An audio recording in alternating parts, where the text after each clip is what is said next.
మీరు నైట్ అంతా కష్టపడి బాగా చదివినా మార్నింగ్ ఎగ్జామ్ రాసే టైంలో మీ మైండ్ మీకు ఆన్సర్స్ ఇవ్వకుండా హ్యాండ్ ఇచ్చేస్తుందా? అసలు ఇలా ఎందుకు జరుగుతుంది బ్రో? నేను కూడా రాత్రి 12 గంటల వరకు నాన్ స్టాప్ గా చదివాను, కానీ ఆ క్వశ్చన్ పేపర్ చూసేసరికి రాత్రి కష్టపడి చదివింది ఏది గుర్తుకు రావట్లేదు అని అంటే ఇదేమి మీ తప్పు కాదు, మీ మెదడు సరిగ్గా పని చేయకపోవడం వల్ల ఇలా జరుగుతుంది. ఫర్ ఎగ్జాంపుల్, ఒక వ్యక్తి జిమ్ లో రోజు 100 పుషప్స్ చేస్తాడు, కానీ తన బాడీలో ఎలాంటి చేంజెస్ కనపడవు. ఎందుకంటే తను 100 పుషప్స్ పర్ఫెక్ట్ గా చేయలేదు. మీ స్టడీ మెథడ్ కూడా ఇంతే.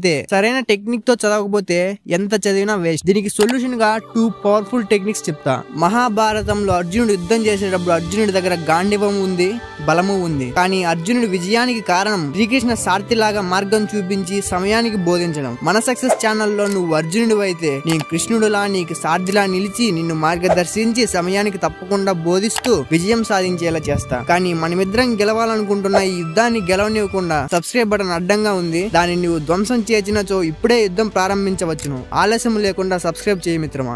సబ్స్క్రైబ్ చేసావు కాబట్టి మనం ఇక వార్ వన్ సైడ్ చేయొచ్చు. సొల్యూషన్ ఏంటంటే నెంబర్ 1, ప్రాక్టీస్ టెస్టింగ్. ఒక చాప్టర్ చదివిన వెంటనే ఆ చాప్టర్ లో మీకున్న క్వశ్చన్స్ రాసి దానికి మీరే ఓన్ గా ఆన్సర్స్ రాయండి. ఇలా చేస్తే మీ మెదడు ఆ చాప్టర్ ని బాగా గుర్తుంచుకుంటుంది. Number 2, sleep and retention. ఇది షాకింగ్ గా ఉన్నా ఇదే నిజం. కంటిన్యూస్ గా 7-8 గంటలు నిద్ర లేకుండా చదివితే బ్రెయిన్ 50% ఇన్ఫర్మేషన్ డిలీట్ చేసేస్తుంది. సో మీరు ఎంత చదివినా స్లీప్ ని మాత్రం నెగ్లెక్ట్ చేయొద్దు. ఇది గుర్తుంచుకోండి. మంచిగా చదవడమే కాదు, మంచి పద్ధతితో చదవడం నేర్చుకున్నవాడే టాపర్ అవుతాడు. మన సక్సెస్ లో మొదలు మనదే, గెలుపు మనదే.